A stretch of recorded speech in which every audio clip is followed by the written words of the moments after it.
Viena adata, vienas dūris ir tavo gyvenimas bei kūnas pasikeis visam laikui. Skamba kaip stiprus narkotikai, tiesa? Heroinas, fentanilis? Ne, tai Ozempic.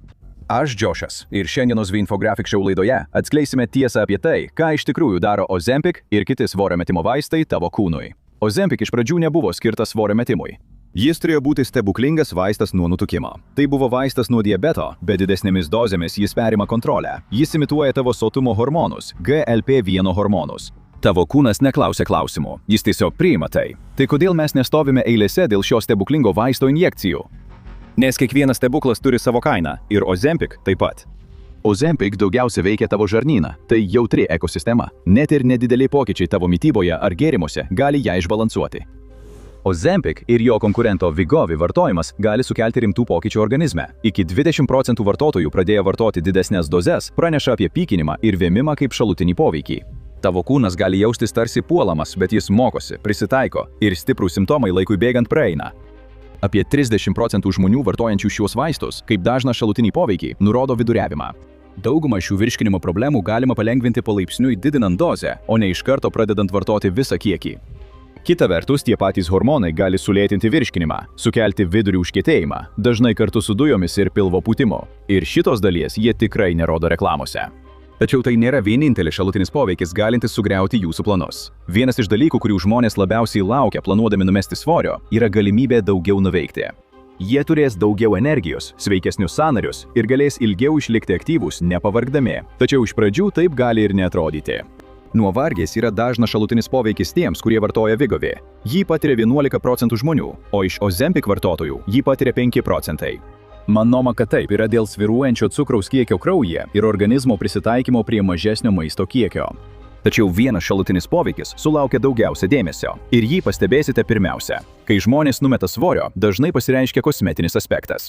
Žmonės nori atrodyti sveikesni ir jaunesni, tačiau kai kurie sako, kad Ozempic gali turėti priešingą poveikį. Tai netgi įgavo pravardę – Ozempic veidas. Ar šis populiarus vaistas iš tikrųjų gali priversti žmonės greičiau atrodyti vyresnius? Vienu žodžiu – ne.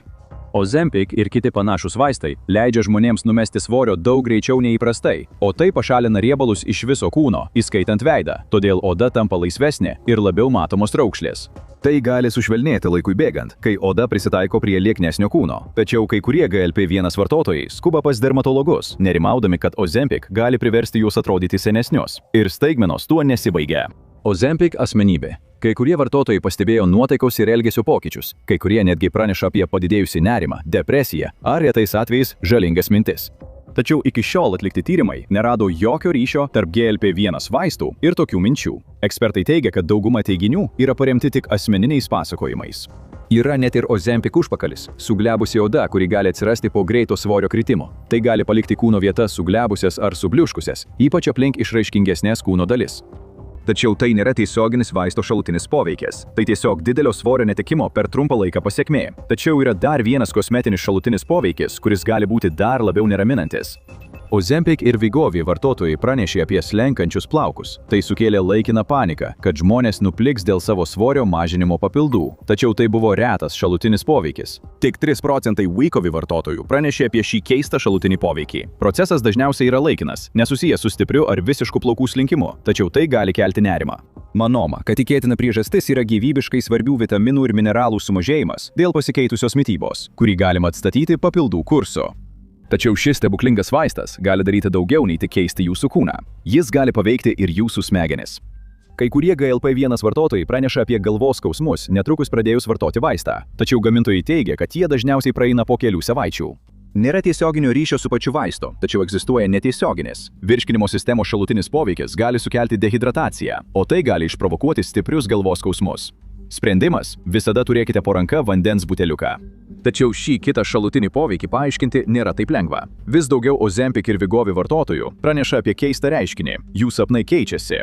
Jie praneša apie nenormalius, neįtikėtinai ryškius ir įsimintinus sapnus, kurie kartais gali paveikti jų miego įpročius. Kol kas niekas nepranešė apie sąmoningus sapnus, kiek žinoma, o keli vaistai, kaip žinoma, gali sukelti neįprastus sapnavimo pokyčius. Tačiau problema ta, kad mokslininkai vis dar iki galo nesupranta, kaip veikia sapnų ciklas. Šiuo metu gydytojai daugiausia klausosi žmonių patiriančių šiuos pokyčius pranešimų. Ir tai gali būti raktas į daug didesnę klausimą. GLP-1 preparatai pradžioje buvo naudojami kaip vaistai nuo diabeto, o greitai tapo būdu skatinti svorio mažėjimą. Tačiau kuriant šios vaistus, kūrėjai pradėjo pastebėti, kad jie turi daug nenuspėjamų poveikių. Ir vienas iš jų gali būti raktas sprendžiant vieną didžiausių senatvės žudikų – Alzheimerio ligą. Kai kurie ankstyvieji tyrimai rodo, kad GLP-1 vaistai gali sulėtinti pažintinių funkcijų silpnėjimą vyresnio amžiaus žmonėms, padėdami išsaugoti svarbius nervinius ryšius.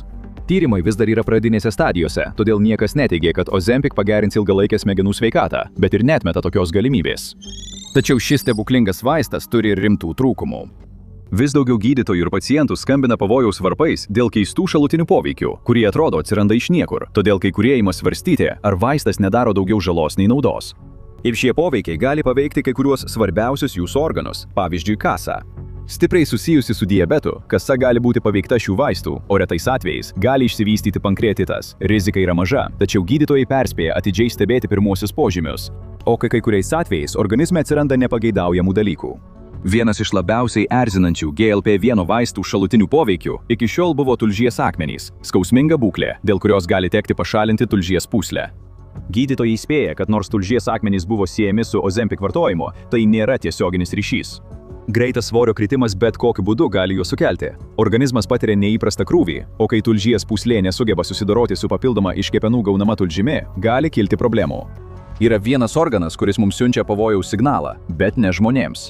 Skydliaukė yra labai svarbi hormonų atsakingų už augimo reguliavimą gamybai, tačiau joje taip pat gali išsivystyti vėžys ir kiti dariniai. Nors kol kas nėra jokių požymių, kad GLP-1 grupės vaistus vartojantiems žmonėms kiltų problemų, atliekant bandymus su gyvūnais, buvo pastebėta skydliaukės navikų. Gydytojai atidžiai stebi pirmuosius bet kokio poveikio žmogaus skydliaukiai požymius, tačiau tai yra viena iš GLP-1 grupės vaistų rizikų.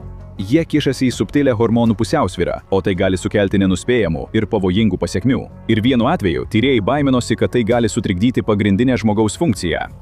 Kurį laiką Ozempic atrodė kaip išsipildžiusi svajonė, tačiau staiga antraštė pavertė ją košmaru. Ar tikrai dėl Ozempic žmonės apako? Staiga pradėjo plūsti pranešimai. Kai kurie vartotojai teigė netekę regėjimo, o keliais atvejais netgi tapę teisiškai aklais. Natūralu, kad visi vartojantys šį vaistą pradėjo nerimauti. Tyrimai dėl regėjimo problemų turinčių žmonių akių sveikatos nustatė kaltininką. Būklė vadinama nearteritinė priekinės dalies išeminė regos nervo neuropatija, kuri sutrikdo regos nervo kraujotaką. Tai gali sukelti rimtą regėjimo praradimą vienoje arba abiejose akise, o tyrimai nustatė ryšį tarp šios būklės ir Ozempic vartojimo, tačiau jie nerado priežasties. Tie, kurie turi kraujotakos sutrikimų, yra labiau linkęs sirgti šiuo sutrikimu. Todėl tie, kurie vartoja Ozempic svorio mažinimui, gali iš pradžių būti didesnės rizikos grupėje. Tačiau tai buvo pakankamas įspėjamasis ženklas, kad kai kurie žmonės atsisakytų šio vaisto. Tačiau yra viena sritis, kurioje tai gali turėti didesnį poveikį. GLP-1 grupės vaistai yra skirti apetito kontroliai ir žmonės, kurie juos vartoja, ne tik turi valgyti mažiau, jie jaučiasi sotūs valgydami mažiau. Tai pašalina didžiausią visų laikų dietos žudiką – norą nukrypti nuo dietos. Daugelis žmonių vartojančių šiuos vaistus pastebi, kad laikytis dietos tampa daug lengviau. Tačiau buvo vienas netikėtas šalutinis poveikis, kuris šokiravo žmones. Jie pastebėjo, kad Ozempic ir panašūs vaistai mažina ne tik potraukį maistui, bet ir kitus žalingus įpročius, o vienas iš jų net nebuvo numatytas pradinėme vaisto plane, tačiau vis tiek buvo gydomas. Ar gali būti, kad Ozempic keičia mūsų smegenų troškimų mechanizmą? Buvo netikėta, kai tiriamieji ir pirmieji vartotojai pradėjo apie tai pranešti, tačiau atrodo, kad Ozempic siejama su sumažėjusiu noru vartoti alkoholį. Iš dalies tai gali būti susijęs su sumažėjusiu apetitu, tačiau žmonės taip pat praneša, kad nebejaučia tokio stipraus noro vartoti alkoholį. Jie jaučiasi patenkinti išgėrę vieną alų, o ne 3 ar 4. Dėl to gydytojai pradėjo tirti priklausomybę sukeliantį elgesį, o ankstyvieji tyrimai rodo teigiamą poveikį ir metant rūkyti.